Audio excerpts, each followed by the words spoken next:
Bună, dragii mei! Bine ați venit la previziunile voastre pentru energia lunii mai.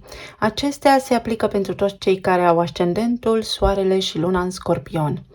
Să vedem despre ce este vorba. Dar înainte de toate, voiam să vă mulțumesc tuturor celor care v-ați abonat pentru sprijin, mesaje și suport. Iar celor care sunteți aici pentru prima dată, vă urez bine ați venit. Dacă considerați că rezonați cu mesajele, vă invit să vă abonați și să apreciați acest clip pentru a vedea și în viitor alte materiale și alte informații utile. Voi începe cu partea de tranzite astrologice, urmând ca ulterior să vedem care este energia în cărțile oracol și de tarot. Așadar, pe 2 mai, Pluto, planeta transformării, și-a început perioada de retrogradare în Vărsător, în casa voastră a 4-a. Acesta este spațiul locativ, casa copilăriei, rădăcinile, părinții, trecutul. Vărsătorul este arhetipul care inovează, care nu vrea să fie conținut în niciun fel de tipar, unicitatea și originalitatea, egalitatea și fraternitatea. Iar Pluto, planeta care atunci când atinge o zonă din viața noastră, schimbă totul. Nu poate fi controlată energia și ne ajută să eliminăm tiparele, obsesiile. Retrogradarea aceasta ne oferă vizibilitate către trecut. De unde a început totul? Din casa copilăriei noastre, de la primii noștri pași. Vă poate aduce foarte multe lucruri. Vindecarea voastră ca și copil, vindecarea liniei voastre de neam, karmei de neam, karmei transgeneraționale. Această casă este una karmică. Ne naștem în familiile potrivite, astfel încât să depășim provocările și să închidem odată cu vindecarea noastră și provocările pe care le-au avut strămoșii noștri. În contextul în care aveați provocări legate de spațiul locativ, acestea se pot acum elimina. Le puteți voi face să dispară pentru că Pluto, după cum spuneam, schimbă totul. Se pot petrece niște lucruri aici care să vă scape de sub control, dar care au ca sens și ca scop, de fapt, evoluția voastră și progresul vostru. Poate a venit timpul să vă mutați în altă casă, poate a venit timpul să vă eliberați de atașamente, de gândul la părinții voștri, de cum au fost aceștia, cum s-au purtat cu voi, pentru că până la urma urmei vindecarea vine din acceptare, înțelegere și recunoștință. Poate fi vorba despre reevaluarea unei idei de relocare, să vă mutați în altă parte. Cineva se poate muta din casa voastră sau cu voi înapoi și este o nouă etapă, un nou capitol care vouă până la urmă vă face bine. Venus, zeița frumuseții, cea care ne ajută să avem abundență, iubire, bani, se regăsește pe parcursul acestei luni până pe 23 în Taur. Este acasă în domiciliu, iar Taurul voi îl aveți în casa a 7-a. În relația de cuplu, în relația voastră stabilă, în relația cu ai voștri clienți, parteneri de afaceri, prieteni buni, lucrurile devin mai simple și mai ușoare. Simplitatea, confortul pot acum să-și găsească locul în viața voastră. Pe 8 mai avem evenimentul de lună nouă din Taur, de aici din casa a 7-a. Iar această lună nouă înseamnă un nou început de drum, o nouă idee. Este practic prima cheie de activare a conjuncției dintre Uranus și Taur despre care am vorbit luna trecută, care vine cu inovație, schimbare. Ceva neașteptat, o surpriză extrem de plăcută în zona relațiilor, abundență, parteneriate, creșterea vânzărilor, mai mulți clienți, o relație mai stabilă, cineva vă poate cere în căsătorie. Poate fi orice care are legătură cu starea voastră de bine, pentru că este o energie foarte benefică. Însă Uranus vine cu noutate. S-ar putea, înainte de a avea ceva foarte bun, să treceți printr-o zguduială, dar care vă servește de fapt binelui suprem.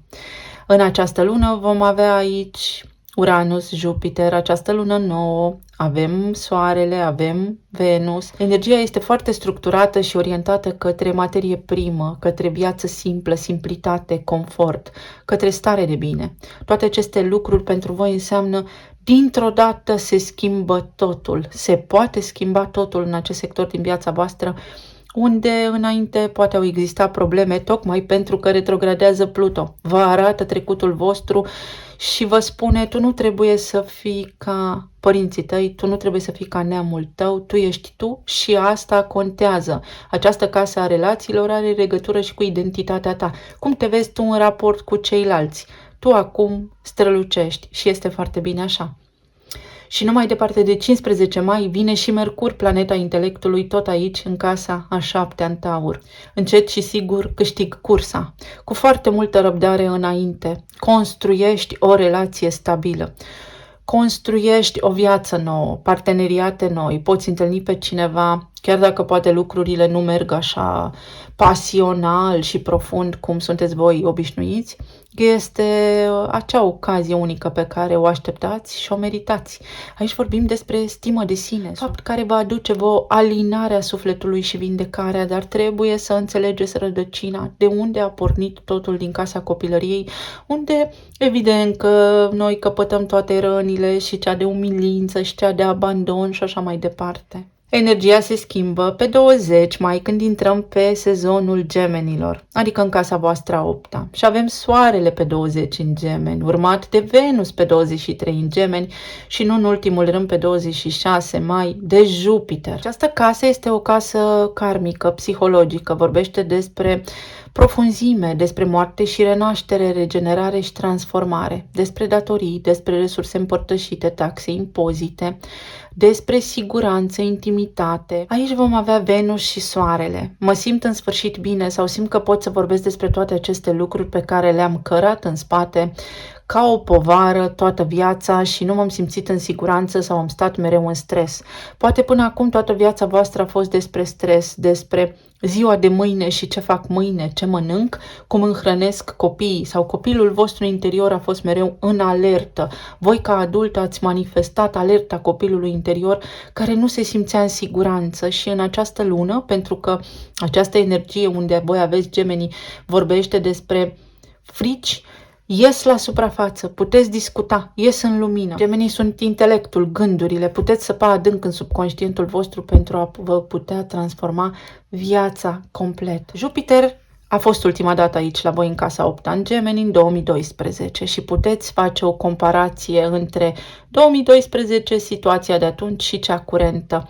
Ce a fost bun și cum puteți să vă schimbați acum astfel încât să vă ajutați de acest arhetip care extinde și amplifică pentru a putea să excelați, pentru a putea fi abundenți, prosperi mereu, pentru a putea avea parte de iubire și pentru a nu duce lipsa banilor. În esență, putem concluziona așa.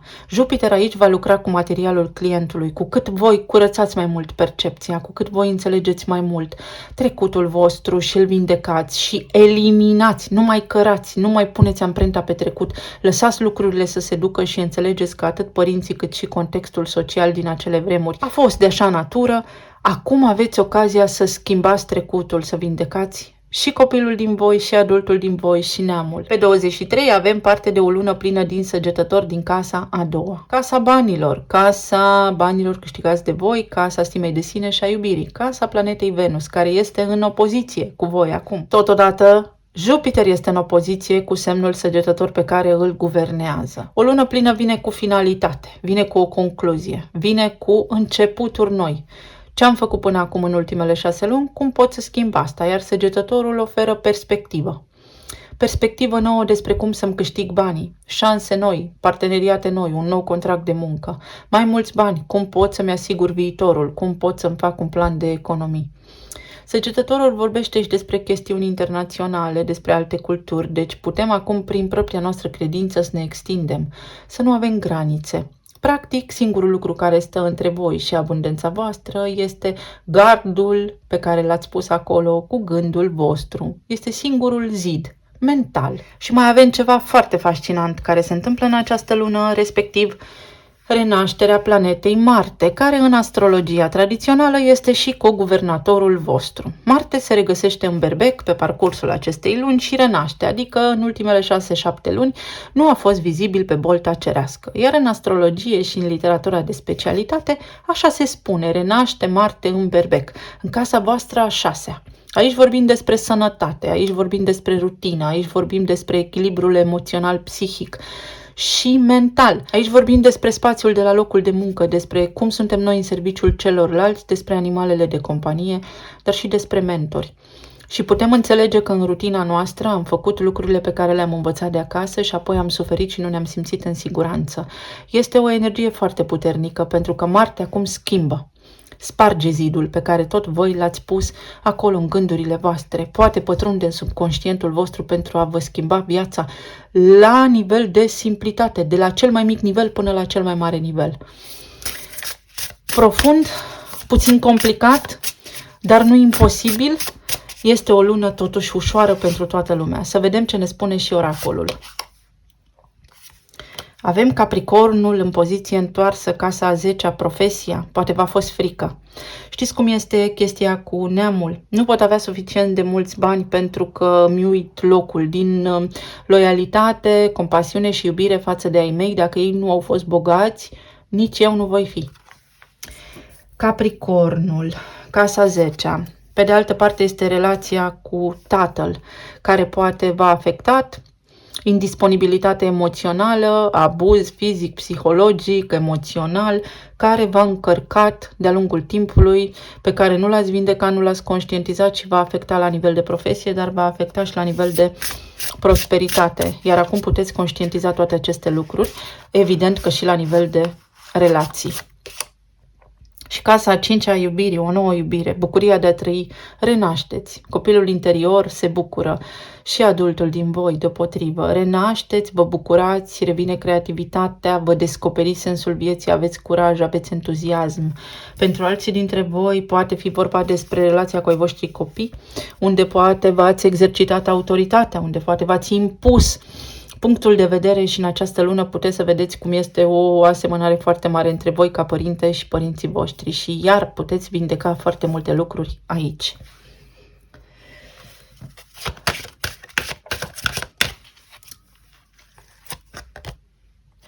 Avem zeița, energia feminină, casa a 3-a, studiile primare, intelectul, comunicarea și uite banii. Ce am gândit, aia am avut, cât am crezut că pot, atât s-a întâmplat. Pe de altă parte, suma acestor numere este 5.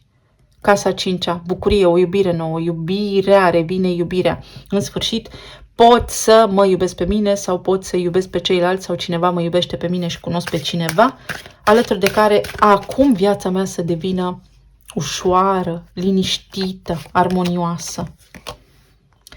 Și frumusețe, numărul 1. Schimbarea percepției despre voi înșivă în primul rând. Poate fi ideea cât de greu mi-a fost în viață.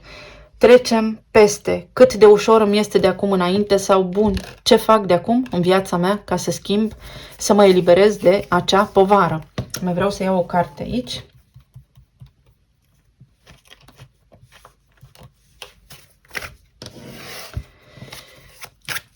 Casa 1. Se schimbă percepția. Voi vă puteți schimba. Corpul fizic, înfățișarea, modalitatea în care vedeți lumea, să vă câștigați independența, să tăiați această conexiune cu neamul. Aici avem un fulg de nea. Numărul 9, închidere de ciclu puternică. Lucrurile care se perfectează, care se aliniază perfect pentru ca voi, copilul vostru interior, delicat fiind, să se simtă în siguranță. 9 este căutarea sufletului, este apogeul, înțelegerea vieții. Este vorba despre un tipar pe care îl identificați. Evident, îl puteți identifica, acesta este potențialul, depinde de voi și puteți înțelege și puteți ajunge să fie totul cristalin, să fie totul ca la carte, să fie totul ușor. Și vrăbile, casa a 12-a din astrologie, uite, 3 cicluri, 7, 12 și 9, care se închid pentru voi. Are legătură cu relația, puteți întâlni pe cineva, puteți să vă simțiți în siguranță acum, puteți să înțelegeți un anume tip de comportament pe care l-ați avut, ce s-a petrecut în viața voastră, de ce s-au petrecut lucrurile așa și cum puteți să schimbați toate acele lucruri.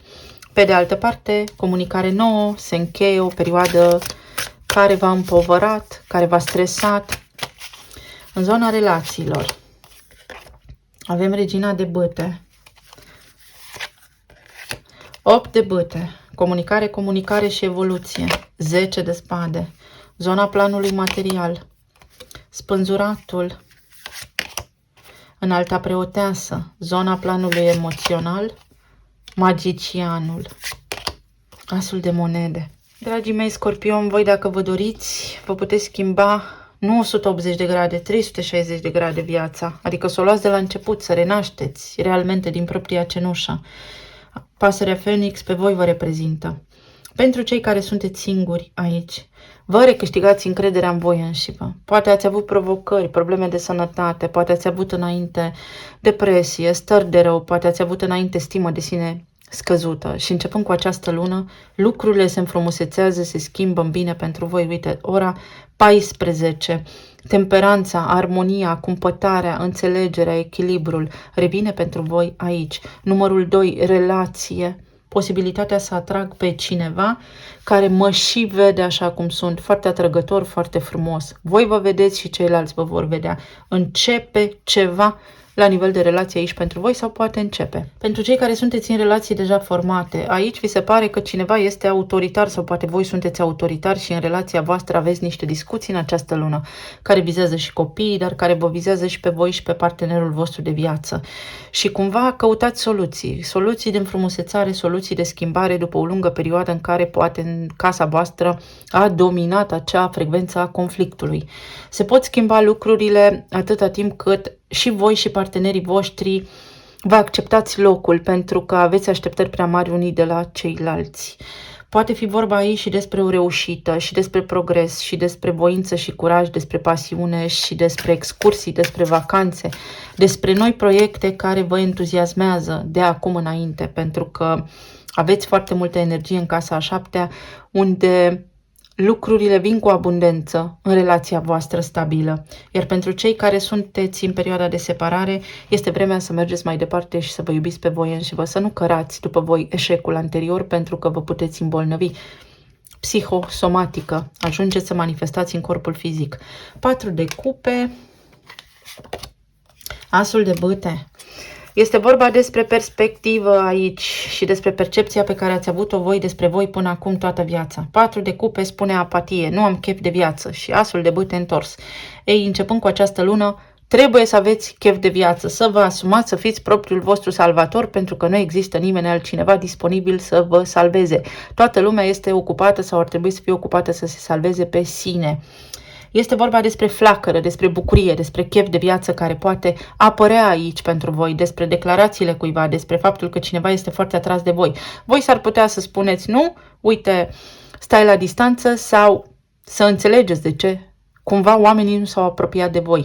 Voi sunteți aici foarte atrăgători, foarte misterioși, foarte puternici, așa ca și aură și ați tot atras diverse tipuri de personalități. Fie oameni foarte puternici care au încercat să vă domine, fie cumva voi prin rana voastră ați proiectat acest nivel de dominare asupra lor și de control. Aceste lucruri pot dispărea, le puteți înțelege, le puteți alchimiza, le puteți pătrunde subconștientul vostru și puteți să intrați într-o relație nouă.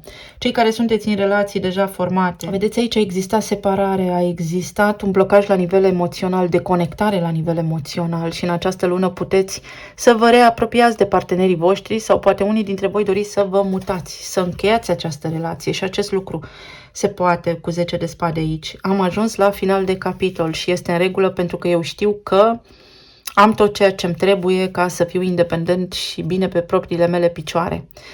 S-ar putea unii dintre voi să nu vreți să vă eliberați din relațiile pe care le aveți deja, acestea stabile sau căsniciile voastre, pentru că nu sunteți independent financiar, dar puteți să schimbați acest lucru.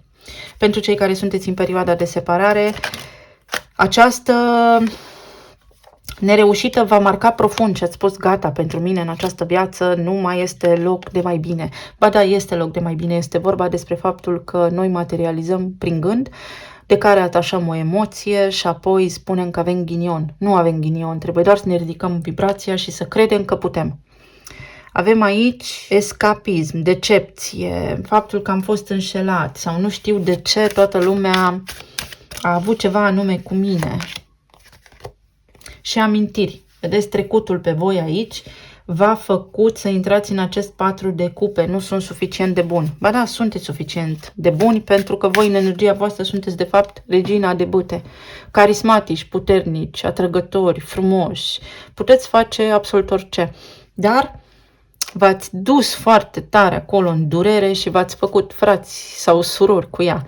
În această lună puteți să vă amintiți totul, să înțelegeți totul și să schimbați lucrurile. Pentru cei care sunteți singuri, poate exista aici cineva care să-și amintească de voi, vreo iubire din trecut, cu care acum să reluați conexiunea, sau ați rămas atât de prinși în trecutul vostru încât nu vedeți limpede înainte. Și când spun prinși în trecut, vorbesc și despre subconștient. Cei care sunteți în relații deja, v-ați simțit captivi. Trebuie să ne asumăm responsabilitatea și pentru acțiunile noastre. A venit ziua. Ziua să îmi schimb locul, ziua să îmi schimb viața, ziua să îmi schimb perspectiva și să schimb linia temporală pe care sunt, să întrerup ghinionul și să renasc, să cunosc pe cineva, să-mi fie bine în cuplu sau să mă îndepărtez de această relație dacă simt că mediul meu, spațiul meu locativ este unul toxic. Nu am cum să mă epuizez acolo pentru că voi consuma energia vitală de timpuriu și atunci mă îmbolnăvesc. Iar pentru cei care sunteți singuri, speranța aceasta nu duce, să știți, nicăieri. Este vremea să o luați de la început. Ceva a înghețat, dar atunci când se dezgheață, nu mai este la fel. Ar trebui să vă orientați către o nouă viață. Puteți avea parte de o căsnicie tradițională aici. Găsiți-vă voi drumul, fiți voi bine cu voi înșivă și vă vin în preajmă și ceilalți. Să ne amintim câtă energie aveți în casa 7-a. În zona planului material, blocaje și nu știți de ce. Ce se întâmplă? De ce se întâmplă? Fie unii dintre voi depindeți de ceilalți, fie pentru că nu credeți voi că meritați. Am explicat cum, din loialitate față de neamul nostru, nu vrem să ajungem mai sus. Sau dacă cumva noi am făcut mai mulți bani decât neamul nostru, se întâmplă, apare ceva și îi pierdem, ca să nu ne uităm locul. Puteți căpăta o altă perspectivă, o puteți înțelege. În alta preoteasă este cu piciorul între două lumi, conștient și subconștient. Putem înțelege aceste lucruri și le putem dezgheța. Putem începe altceva. Zeița aici vorbește despre Venus în Taur, Venus în Gemeni, Venus peste tot, magnetism, atrag în viața mea abundență, am parte de bani, am tot ce-mi trebuie, fără grija zilei de mâine. Poate fi lipsa unui loc de muncă pe care să-l găsiți. Ia uite, regina de monede. Vă descurcați pe cont propriu, puteți avea bani, apar oportunități și șanse. 2 de cupe, parteneriate, oferte de serviciu, contracte semnate sau puteți cunoaște pe cineva nou la locul de muncă. Ia uite, contract semnat stabil pentru locul de muncă. Sau puteți face ceva pentru a vă câștiga singuri traiul. Este o energie foarte bună, trebuie doar să aveți încredere în voi înșivă. Poate fi vorba aici despre relația cu mama. Cum ați văzut-o pe mama că face și voi n-ați vrut să faceți așa. Dacă mama voastră, spre exemplu, a fost o femeie foarte ocupată, cumva voi n-ați vrut să repetați acest tipar cu ai voștri copii, dar undeva pe drum s-a pierdut bunăstarea, abundența. Puteți regla aceste lucruri. Este bucurie aici în planul financiar. Puteți schimba totul, puteți atinge abundența. Poate fi un lanț de evenimente care v-au dus în această ipostază, dar tot un lanț de evenimente care începe de acum înainte. Toate planetele sunt în cicluri, acum noi. Puteți să schimbați lucrurile care vă încurcă trecutul. Puteți să schimbați trecutul și modalitatea în care ați acționat până acum. În zona planului emoțional, ce să zic, numai de bine. Asul de monede. O ofertă stabilă, ceva concret, schimbarea vieții, mă simt în siguranță, lucrurile devin clare, pot materializa absolut orice, îmi vin idei. Cum să fac? Ideile mele capătă formă și contur. Handmade. La nivel de sănătate, există o soluție, există un tratament, nu vă dați bătuți. Stomacul.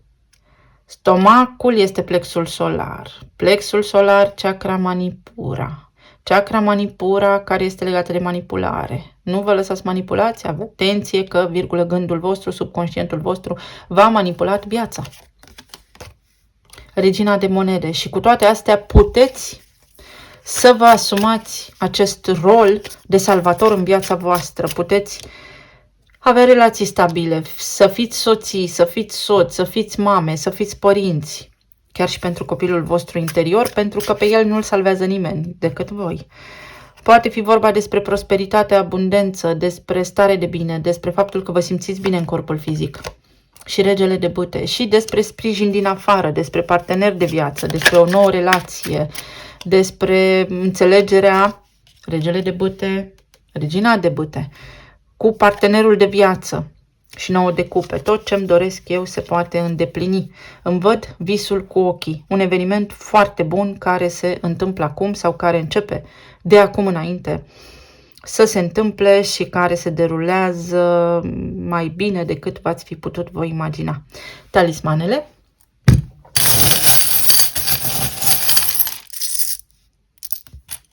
Ia uite, plexul solar. Mușețelul, calmați-vă gândurile și emoția, nu mai mergeți atât de tare în profunzime să vă preocupați pentru toate lucrurile de care nu ar trebui să vă preocupați, totuși vă vindecați. Voi trebuie să vă orientați pe stima voastră de sine. Atac și fug, atenție, rinichi, apa, energia feminină. Intrați în energie feminină, poate a trebuit să vă descurcați singure, doamnelor, toată viața, dar uite, v-ați spus voi constant niște lucruri acolo în urechi și lucrurile se pot schimba. Iar pentru domni, mama, încercați să eliberați aceste lucruri. O veste foarte bună, uluitoare, pe care o puteți afla. Faruri, direcția, relaxare, o vacanță, o excursie. Atenție la partea oftalmologică sau la cum vedeți lucrurile. Vedeți, această frunză poate fi veșnic verde sau mereu uscată. La ce mă uit? O mică afacere, o ieșire în oraș, niște informații, rețete, ceva ce puteți face din mâna voastră. Prin mâna voastră vă schimbați viața. Vizita cuiva care vă bucură sau a venit timpul. Sincronicitate. Să vă conectați la subconștient, la suflet. Să vedeți că tot ceea ce a fost în voi s-a manifestat și n-ați știut de unde vă vine ghinionul. Lumea la picioare, o relocare, o excursie. Cineva din străinătate care vine. Cineva karmic sau se încheie un ciclu în acesta karmic care poate avea legătură și cu legea și cu studiile superioare, cu ceva. Venus, iubire și intuiție. Iubire, stare de bine, intuiție, energie feminină. Niște analize pe care le puteți face sau trebuie să vă uitați la viețile voastre cu microscopul pentru a putea activa această abundență. Trezirea. Uite, lotusul. Trezirea, conectarea, înțeleg, acum știu, nu mai scapă nimic și o iau de la început, renasc. Din nou străinătatea și o excursie, o croazieră sau o țară care are mări, care are ape sau o nouă călătorie. Porniți într-o nouă călătorie. Aveți acele tranzite prin Gemeni unde se regăsește în acest moment Jupiter pentru următorul an. Este vorba despre voi, evoluția voastră și modalitatea în care gândiți. Vă schimbați gândurile, vă schimbați viața. Din nou, pisicuță, energia feminină. Trebuie să intrați în energie feminină. Și aici avem arhetipul peștilor. 12 și 7 se închide ceva karmic și puternic la nivel de relație, care are legătură cu stima de sine preponderent și cu modalitatea în care v-ați văzut voi. Nu sunt suficient de bun, nu valorez nimic. Acum să începeți să vă apreciați mai mult. Poate aveți conexiune cu cineva din semnul peștilor, poate cu luna martie sau poate pur și simplu este vorba despre un sacrificiu, un jurământ inconștient pe care l-ați făcut față de neamul vostru să cărați voi lumea în spate precum atlas. Este vorba despre karmă transgenerațională care se poate încheia, dar doar prin muncă multă cu voi înșivă. Și despre faptul că poate fi o iubire aici necondiționată pe care o puteți avea acum sau la care puteți ajunge în sfârșit dacă aveți o relație de cuplu stabilă. Eu vă doresc să aveți o lună minunată, să fiți bine, sănătoși și iubiți și să ne reauzim cu bine și data viitoare. Pa, pa!